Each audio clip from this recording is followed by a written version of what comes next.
Johnny Knoxville and Eric Andre, both veterans of the prank comedy show, are joined for some reason by Gabourey Sidibe from Precious, based on the book Push by Sapphire, in this reality show on ABC. Let's talk about the prank panel.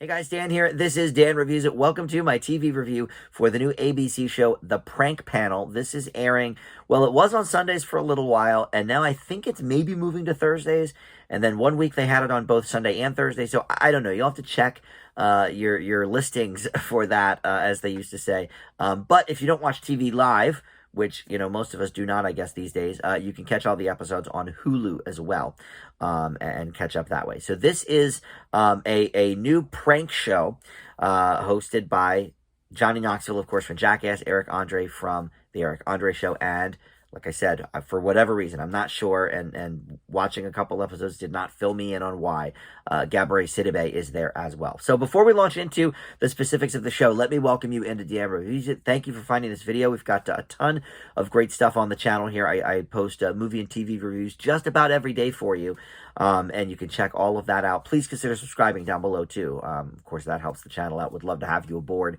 in that capacity. All right, so the prank panel. Yeah, so the premise is that basically they have like a Shark Tank-like pitch.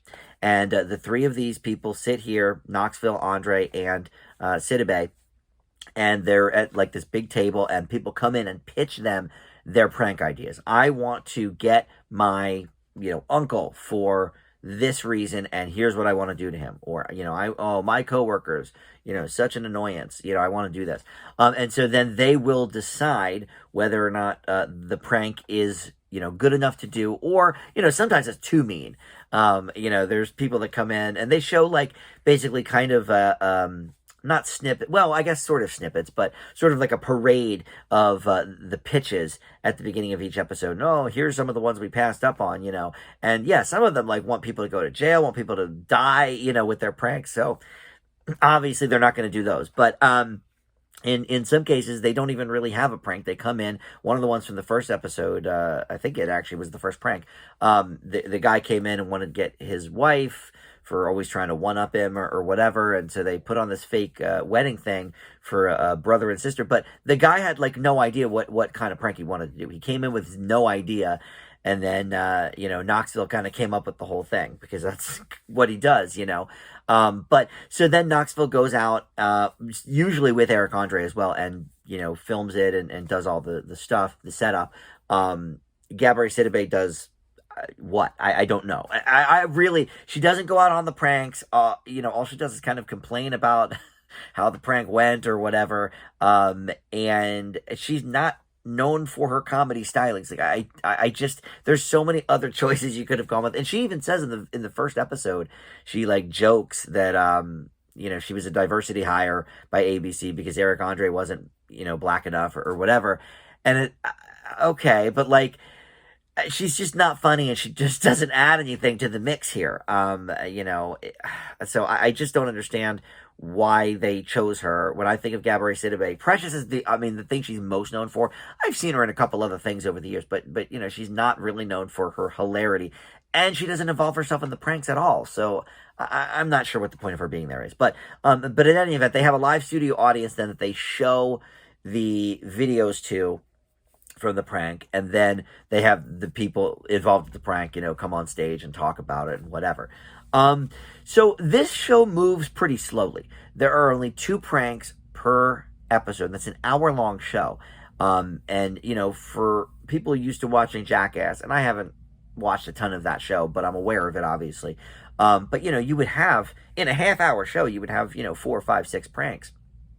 And here, even Punk'd, Punk'd was a little longer form than Jackass, I think. But even that had like 2 to 3 pranks per show. This is 2 pranks per hour-long episode because of all this filler stuff. And then they prank then the people going into the pitch meeting because they have like this quote unquote stage manager, and she's always, either falling or getting bloody noses or whatever. So she's like pranking them, which to me is kind of lame. I guess it's sort of, I don't know, it falls kind of in that ABC category of like America's Funniest Home Videos, where it's very sort of family friendly, but then also it's not. They have to like bleep out a lot of things in this show. And then even that first episode, the first prank is like, let's have an incest wedding. Not exactly sure that fits with the family friendly vibe. So, this show is a little bit at odds with itself in that regard. So that's a problem. It's a bit slow in its nature. That's a problem. I don't understand why Gabourey Sidibe is there. That's a problem. But in the positive column, the pranks are pretty good, as you would expect with Knoxville and Andre sort of at the helm. The second episode has this clown prank where they actually prank the pranker. Like, it's a mother and son, and she wants to prank him. And, they get in touch with him, and turns around, they end up pranking the mom, and the son is in on it. And that was hilarious. That was worth all the setup and the 20 minutes of the actual prank that we see or whatever. That was worth it, but they're not all to that degree. If they were all that elaborate and hilarious, and you need funny people too, and I think that's part of the sussing out process when they have the pitches. Like, who of these people do we think is going to be maybe good to talk to after the fact and to be a part of the actual prank? So I'm sure that's part of it too. For me, this was a pretty middling affair. I think with these heavyweights, I get it. You're on ABC. You want to be a little bit safer, but part of the thing is maybe too safe, and then the other part is kind of at odds with that family-friendly vibe because there's, hookers involved and incest and all this stuff. It's like, get the tone right here. But I will admit, the pranks, as expected, are pretty hilarious. So overall, this is a very middling. I will leave the prank panel with a C. All right, thank you for watching. We'll see you next time on Dan Reviews It. Bye.